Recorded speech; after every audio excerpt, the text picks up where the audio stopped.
Hello বন্ধুরা, good morning. আমি মিতা। নতুন একটা সকালে নতুন একটা ব্লগে তোমাদের সবাইকে স্বাগত জানাই। আজ হচ্ছে সোমবার আর এখন কিন্তু বাজে সকাল 7টা। আজকের ব্লগটা আমি এখন থেকে শুরু করছি তোমাদের সবাইকে সাথে নিয়ে।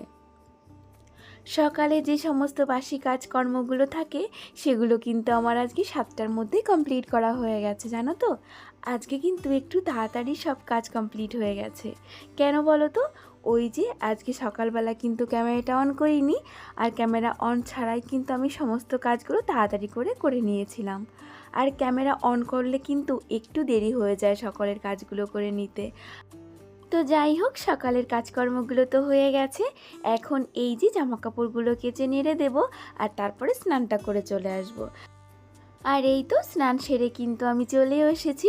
আর আজকে না একটু মাথায় শ্যাম্পু করে নিয়েছি, আর সেই জন্যেই কিন্তু সকালের কাজগুলো একটু তাড়াতাড়ি করে নিয়েছিলাম। আর যেদিন দেখবে একটু শ্যাম্পু করবে না, সেদিন কিন্তু স্নান করতে একটু দেরি হয়ে যায়। এটা কিন্তু সবার ক্ষেত্রেই হয়। কোনো একটা ব্লগে একটা দিদিভাই আমার কাছ থেকে জানতে চেয়েছিলে যে আমার বাড়ির চারিপাশে কি কোনো বাড়ি নেই। তো দিদিভাইকে বলবো, হ্যাঁ দিদিভাই, আমার বাড়ির চারিপাশে বাড়ি আছে। আর এই যে সাইডে যে বাগানটা দেখতে পাচ্ছ, এই বাগানটার পাশেও কিন্তু একটা বাড়ি আছে। যে এই বাগানটা যাদের, তাদের বাড়ি কিন্তু এই বাগানের পাশেই। তাদের অনেকটা জায়গা, তো সেই জন্যই এই দিকটা বাগান করে রেখেছে, আর ওই দিকটা ওনাদের বাড়ি। তো এখন ওনাদের বাগান আমরা তো আর কিছু করতে পারবো না। আমাদের বাড়ি থেকে কিন্তু ওনাদের বাড়ি দেখা যায়, কিন্তু এই বাগানের জন্য একটু কেমন হয়ে থাকে। একদম বাগানের পাশেই কিন্তু ওনাদের বাড়ি। আর এই সাইড দিয়ে তো বাড়ি আছেই, সেগুলো হয়তো তোমরা দেখতে পেয়েছো কোনো না কোনো ব্লগে। তো দিদিভাই, তোমার প্রশ্নের উত্তরটা তুমি পেয়ে গেছো। তুমি যদি এই ব্লগটা দেখে থাকো তাহলে নিশ্চয়ই একটা কমেন্ট করে জানাবে। স্নান করা হয়ে গেছে, এখন তো পুজোটাও দিতে হবে। সেই জন্যই এই যে আমি ফুলটা তুলে নিচ্ছি। আর আমার বাড়িতে যে অল্প স্বল্প ফুল আছে সেটা দিয়েই কিন্তু আমার পুজো হয়ে যায়। আমার ফুল আনতে কিন্তু কোথাও যেতে হয় না। আর সব সময় একটা দুটো ফুল এরকম কিন্তু থাকেই আমার বাড়িতে। যেহেতু এই যে পুজো দিতে হয়, সেহেতু যাতে অন্য কোথাও ফুল আনতে যেতে না হয়, সেই জন্যই কিন্তু টুকটাক যেরকম পারি আমি কিন্তু বাড়িতে ফুল গাছ লাগিয়ে থাকি। এই যে অন্যের বাড়ি ফুল আনতে যাওয়া তেমন একটা কিন্তু আমার ভালো লাগে না। আর তুমি দেখবে অন্যের বাড়ি যদি তুমি ফুল আনতে যাও না, তারা কিছু বলবে না, কিন্তু মনে মনে একটা কেমন ভাববে। কেন কি বলো তো, তারাও তো কষ্ট করে ফুল গাছ লাগিয়েছে। এবার সেখান থেকে যদি আমি সব ফুল তুলে নিয়ে আসি, একটা খারাপ লাগা তো কাজ করেই। তো সেই কারণের জন্যই না আমি একটু টুকটাক করে ফুল গাছ লাগাই। আমিও ফুল নিই, এখান থেকে কিন্তু অন্যেরাও নিয়ে থাকে। তো এই যে এদিকে আমি কিন্তু চলে এসেছি পুজোটা দিতে। আর এই যে সকাল সকালে স্নান সেরে পুজোটা দিতে কিন্তু অনেকটাই ভালো লাগে, জানো তো। আর মনটাও ভীষণই ভালো লাগে। সকাল সকাল স্নান সেরে পুজোটা দেওয়া হয়ে গেলে না, সত্যি মনটা ভীষণ ফ্রেশ লাগে। আর আগে কিন্তু আমি এটা করতাম না। আগে কিন্তু সেই দুপুরবেলা স্নান করে পুজো দিতাম, কিন্তু এখন সেটা করি না। এখন সকালবেলা স্নান করে পুজোটা আগে সেরে ফেলি। আর শীতের সময় কিন্তু এটা করতে পারি না। কেন কি শীতের সময় না প্রচণ্ড ঠান্ডা থাকে, সকালবেলা স্নান করতে পারি না। সেই কারণে কিন্তু ওই দুপুরে আমাকে পুজোটা দিতে হয়।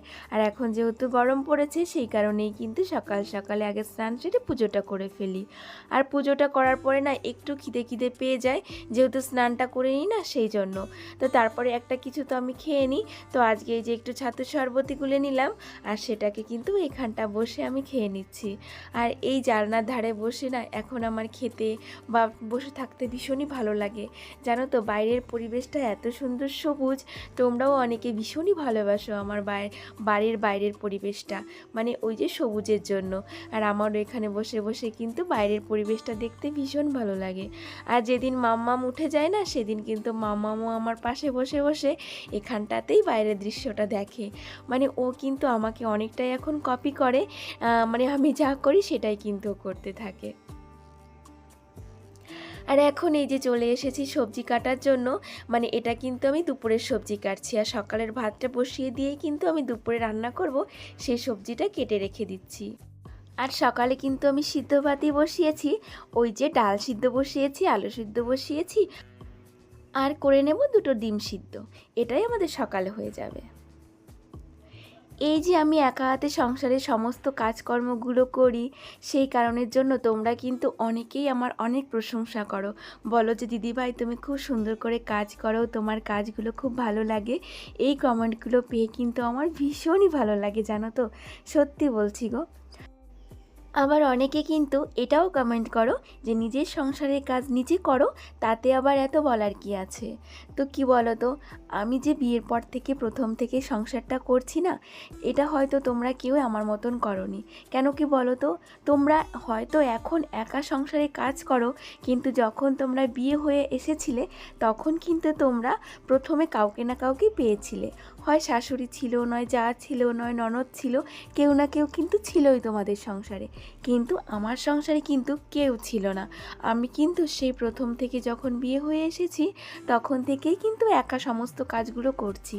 আর একটা মেয়ে কিন্তু বাপের বাড়ি থেকে সমস্ত সংসারের কাজ শিখে আসে না। আর যখন সে একটা নতুন জায়গায় চলে আসে তখন কিন্তু সেই জায়গাতে তাকে মানিয়ে নিতে, গুছিয়ে নিতে অনেকটা কষ্ট হয়ে যায়। তবে কি বলো তো, বাড়িতে যদি কেউ শিখিয়ে দেওয়ার মতন থাকে বা বুঝিয়ে দেওয়ার মতন থাকে তাহলে কিন্তু কোনো অসুবিধা হয় না। কিন্তু সেক্ষেত্রে আমি কিন্তু কাউকেই পাইনি যে আমাকে কেউ বুঝিয়ে দেবে, গুছিয়ে দেবে। আমাকে কিন্তু সমস্তটাই নিজে নিজে গুছাতে হয়েছে, নিজে নিজে করতে হয়েছে। আর একটা সংসারে যদি কোনো মেয়ে মানুষ না থাকে তাহলে সংসারটার কি পরিস্থিতি হয় তোমরা তো সেটা বুঝতেই পারো। তো সেইখান থেকে কিন্তু এখন এই পর্যন্ত আমি এই সংসারটাকে গুছিয়ে এনেছি। আর সেটা করতে কিন্তু আমার হাজব্যান্ড আমাকে অনেকটা সাহায্য করেছে, জানো তো। আর ও যদি আমার পাশে না থাকতো, ও যদি আমাকে সাহায্য না করতো আর আমাকে সাপোর্ট না করতো, তাহলে কিন্তু আমি এই সংসারটা হয়তো করতেই পারতাম না। আর এই ক্ষেত্রে আমার হাজব্যান্ডকে আমি 100-এ 100 দেব। কেন কি ও আমার পাশে সব সময় ছিল আর সবটা ক্ষেত্রে কিন্তু আমাকে দেখিয়ে দিয়েছে, বুঝিয়ে দিয়েছে। একটা মেয়ে কিন্তু কখনোই একটা নতুন জায়গায় এসে সে কখনোই কিন্তু কিছুই বুঝতে পারে না। আর কোনো মেয়ে সত্যি কথা বলতে কিন্তু বাপের বাড়ি তেমন একটা কাজকর্ম করে না। আর সেখান থেকে কিন্তু আমি সমস্তটাই কিন্তু করে উঠতে পেরেছি শুধুমাত্র আমার হাজব্যান্ডের জন্য। আর ও কিন্তু খুবই ভালো মানুষ, জানো তো। সত্যি কথা, ও যদি আমার জীবনে না আসতো তাহলে এই সংসারটা হয়তো আমার করে ওঠা হতোই না। এটা কিন্তু আমি সবসময় বলি, আর এটা কিন্তু আমার হাজব্যান্ডকেও আমি সবসময় বলি। তো তাই তোমরা অনেক ধরনের অনেক কমেন্ট করো, আর সেই জন্যই কিন্তু আজকে এই কথাগুলো আমি বললাম, জানো তো। সংসারের কাজ তোমরাও করো, তোমরাও একা হাতে করো, সেটা আমি জানি। কিন্তু ওই যে প্রথম থেকে কিন্তু কেউই একা কাজ করো না, কেউ না কেউ সংসারে থাকেই। কিন্তু আমার ক্ষেত্রে কিন্তু পুরোটাই উল্টো। যাই হোক, তোমাদের সঙ্গে কিন্তু অনেকটাই গল্প বকবক করে নিলাম। আর এই যে বকবক করতে করতে আমার না গলাটাই শুকিয়ে গেছে, সত্যি কথা বলছি গো। আর এই যে কালকে আমি ফ্রুটি বানিয়েছিলাম, তোমাদের কিন্তু দেখিয়েছিলাম, সেটাই যে ফ্রিজে রেখে দিয়েছিলাম, আর সেটাই কিন্তু এখন একটু খেয়ে নেব।